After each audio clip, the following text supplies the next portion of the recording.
Hey everyone, my name is Bola Shokumbi. I'm the founder and CEO of Clever Girl Finance, and I'm also the author of the Clever Girl Finance book series. Welcome to Clever Girl Finance TV. So in today's video, we're going to talk about some key things that you want to make sure you have in your financial plan. And your financial plan is essentially your plan to be able to visualize and then achieve your financial goals. And there is no wrong or right financial plan because financial plans are unique to the individuals. It's all about being able to meet your needs and being able to achieve the goals that you have for your life. So we're going to talk about the key things that should be in your financial plan that you want to make sure that you have included if they are relevant to you, and also how to go about crafting a really good financial plan for yourself.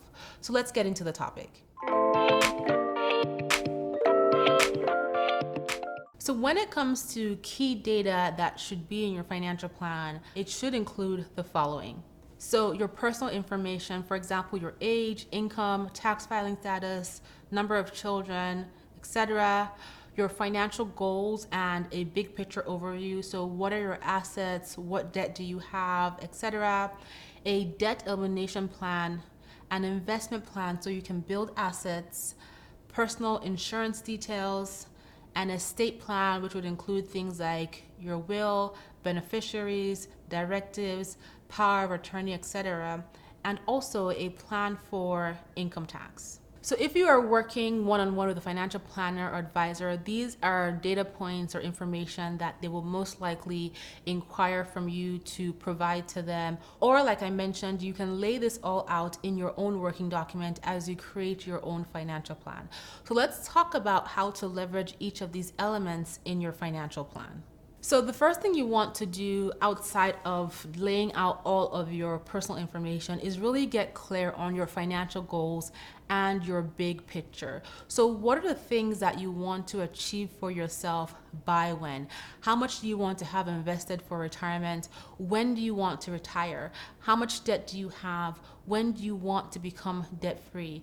These are all questions you want to ask yourself. You also want to factor in things like if you plan to buy a home, if you want to pay for your kids' college, and also what you plan to do when you get to your point of retirement. And this could be retiring early or retiring at the standard age. It is all dependent on what you want to accomplish for yourself. So this information will help you lay out your financial big picture in terms of your goals, your assets, your liabilities, and then you can craft your plan to work on achieving those goals you have for yourself. Number two, you want to create a debt elimination plan. So once you have your big picture in place, now is time to focus and get nitty-gritty on the things that might be holding you back from achieving your goals. And one of those big things is debt. So this is a perfect time to craft your debt elimination plan. How much do you owe? Who do you owe it to? And at what interest rate? And then determine how much you can afford to put towards your debt in your budget. Get creative about finding ways to increase your income so you can put more money towards that debt, right? Not just increasing your income, but also thinking about other opportunities to cut back in your current expenses and free up some cash towards debt, and then work that plan. And there are a number of ways in which you can pay off debt. You can focus on the snowball strategy where you pay off the debt with the smallest balance first, or the avalanche where you focus on the debt that has the highest interest rate or highest balance. And basically what you do is you focus on paying more than the minimum to your top priority debt, right? So that you can pay off that top debt as quickly as possible and then move down to the others once you've eliminated that big debt. So it's all about having this debt repayment strategy so that you have something that you're focusing on and you have a plan to get out of debt as quickly as is possible for you. Step number three, you want to have an investment plan because investing is how you grow your money. This is your money putting on its boots and going to work for you. And your money grows through investments from the power of compounding, from appreciation, and from dividends. So you definitely want to invest and start investing as early as you can. So for example, if your employer offers a retirement sponsored plan, that is a great place to get started with investing, especially if there is a free match, which is free free money they give you for making certain contributions into your account. If your employer does not have a retirement savings plan, then you can open your own brokerage, whether it's a traditional IRA or a Roth IRA or even a standard brokerage account, where you start putting money aside for your long-term goals. So investing is really key, and having an investment plan is super important. And as part of that investment plan, you really want to get clear on your timeline. How much time do you have to invest this money? And also, what is your risk tolerance? Are you an aggressive investor, conservative investor, or somewhere in between? And this will help to guide you as to what type of investments you put your money into. So for example, if you are conservative and you want to make sure that you don't see wild swings with your investments every day, then investing in things like cryptocurrency may not be right for you. Step number 4, you want to make sure that you have the right kind of insurance for your life and for your unique needs. So this could be looking at health insurance, disability insurance, life insurance. Are you underinsured? Are you overinsured? You want to make sure that you have the best type of insurance that your budget can afford that suits your specific needs.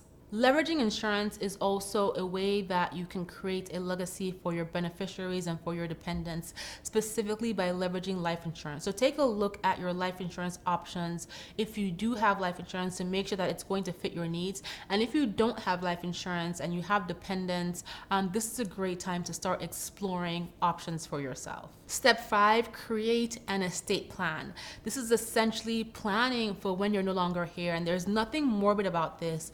You want to make sure that your assets get designated as you want them. So this means setting up a will. This means assigning beneficiaries to your bank accounts. This means laying out your directives, right, for your beneficiaries. And you don't have to do all of this in one day. You can do these on designated days until you've built your estate plan. And if this is something that you don't feel comfortable doing on your own, or you need help to get it done, definitely leverage an estate planning lawyer's help. And finally, you want to create a plan for taxes, because taxes have a big impact to your personal finances, especially when it comes to the IRS and them wanting their money. And the way taxes come into play is really based on the returns you earn from your investments and also income tax. And so sitting with a tax advisor can really help you get clear on what you need to have in place in terms of planning for taxes. So let's say, for example, your goal is to retire with $1 million in the bank and you are investing right now. Well, it could be that as you're investing right now, a portion of those gains your money makes for you is going to be subject to tax. So when you get to your retirement age, you may not have that $1 million in total because you have this tax obligation. So your goal is to create a financial plan that helps you cover that tax obligation, but still meet your goal of what you want to have in the bank, which in this example was $1 million.